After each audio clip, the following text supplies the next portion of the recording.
যশোরে ব্যবসায়ীকে অস্ত্রের মুখে জিম্মি করে বালুতে পুঁতে ৪ কোটি টাকা হাতিয়ে নেওয়ার অভিযোগ উঠেছে পদ স্থগিত হওয়া বিএনপি নেতা ও এক সাংবাদিকের বিরুদ্ধে। গলা পর্যন্ত ওরা গর্ত করেছিল, ওদের পাশে আবার গর্ত ছিল, এখানে বালি দিয়ে ভরাট করেছিল। ওই বালির ভিতরে গর্ত করে ওর ভিতরে আর কি ওই মা গলা পর্যন্ত ডুবাই দিতে দিয়ে ওইখানে আর কি বলেছে যে আজকে এইখানে শেষ, টাকা দিতে হবে। ভুক্তভোগী ব্যবসায়ী শাহনেওয়াজ কবির টিপু যশোরের নোয়াপাড়ার জাফরিদি এন্টারপ্রাইজের মালিক। আর অভিযুক্তরা হলেন সদ্য বহিষ্কৃত নোয়াপাড়া পৌর বিএনপির সাংগঠনিক সম্পাদক আসাদুজ্জামান জনি এবং নোয়াপাড়া প্রেস ক্লাবের সম্পাদক মফিজউদ্দিন। গত ৩১ জুলাই টিপুর স্ত্রী আসমা খাতুন অভয়নগর সেনা ক্যাম্পে লিখিত অভিযোগ জমা দিয়েছেন। অভিযোগ দিয়েছে, আমরা ওটা একটু দেখতেছি, আইনগত কি পদক্ষেপ নেওয়া যায় সেই বিষয়গুলো আমরা দেখতেছি, খতিয়ে দেখতেছি। অভিযোগে ভুক্তভোগীর স্ত্রী আসমা খাতুন বলেছেন, গত বছরের ২রা সেপ্টেম্বর সকাল ১০টার দিকে সৈকত হোসেন হীরা নামে এক ব্যক্তি ব্যবসায়ী শাহনেওয়াজ কবির টিপুকে কৌশলে ডেকে নিয়ে যান নোয়াপাড়া পৌর বিএনপির সাবেক সাংগঠনিক সম্পাদক আসাদুজ্জামান জনির অফিসে। সেখানে জনি টিপুকে মারধর করেন এবং অস্ত্র দিয়ে ভয় দেখিয়ে ২ কোটি টাকা দাবি করেন। পরে টিপুর স্ত্রী সাউথ বাংলা ব্যাংক থেকে জনির প্রতিষ্ঠানের অ্যাকাউন্টে টাকা পাঠালে টিপুকে ছেড়ে দেওয়া হয়। আমাদের কিছু টাকা দেন, আমাদের সামনে ইলেকশন, আমাদের টাকা দেবেন। বলছে কি আমি টাকা কোথায় পাবো? বলছে এতদিন একসাথে ব্যবসা করেছেন, আপনি টাকা পাবেন কোথায়? মানে আপনার কাছে টাকা আছে, টাকা দিন।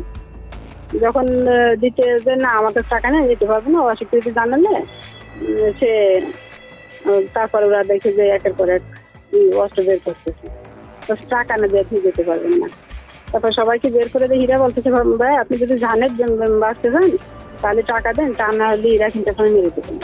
তিনি আরও জানান, এরপর ১৮ সেপ্টেম্বর সকালে দ্বিতীয় দফায় ব্যবসায়ী টিপুকে রাস্তা থেকে ধরে বিএনপি নেতা আসাদুজ্জামান জনির কণা ইকো পার্কে নিয়ে যাওয়া হয়। খবর পেয়ে টিপুর স্ত্রী সেখানে গেলে আসাদুজ্জামান জনি, সম্রাট হোসেন ও নোয়াপাড়া প্রেস ক্লাবের সাধারণ সম্পাদক মফিজউদ্দিন আবারও অস্ত্র দেখিয়ে তাদের ভয়ভীতি দেখান ও হামলা চালান। এরপর টিপুকে বালুতে বুক পর্যন্ত পুঁতে রেখে আরও ২ কোটি টাকা দাবি করেন। বাধ্য হয়ে টিপু তার ম্যানেজারকে ফোন করে টাকা পাঠাতে বললে ম্যানেজার সাংবাদিক মফিজউদ্দিনের অ্যাকাউন্টে পূবালী ব্যাংক থেকে ৬৮ লাখ টাকা ও সাউথ বাংলা ব্যাংক থেকে ৩২ লাখ টাকা পাঠান। একটা অ্যাকাউন্টে দিয়েছে ৬৮ লক্ষ টাকা, একটা দিয়েছে ৩২ লক্ষ টাকা, আর একটা চেকে নিয়েছে ১ কোটি টাকা। অভিযুক্ত বিএনপি নেতা আসাদুজ্জামান জনি ও মফিজউদ্দিনের মুঠোফোনে একাধিকবার কল দিয়েও তাদের নম্বর বন্ধ পাওয়া গেছে। জানা গেছে, ঘটনা জানাজানি হবার পর থেকে তারা গা ঢাকা দিয়েছেন। যৌথ বাহিনী তাদের ধরতে অভিযান চালালেও হদিশ মেলেনি তাদের। নম্বরটি এই মুহূর্তে বন্ধ আছে। যশোর জেলা বিএনপির সভাপতি সৈয়দ সাবেরুল হক সাবু বলেন, সংগঠন বিরোধী কর্মকাণ্ডের কারণে আসাদুজ্জামান জনির বিরুদ্ধে আগেই ব্যবস্থা নেওয়া হয়েছে।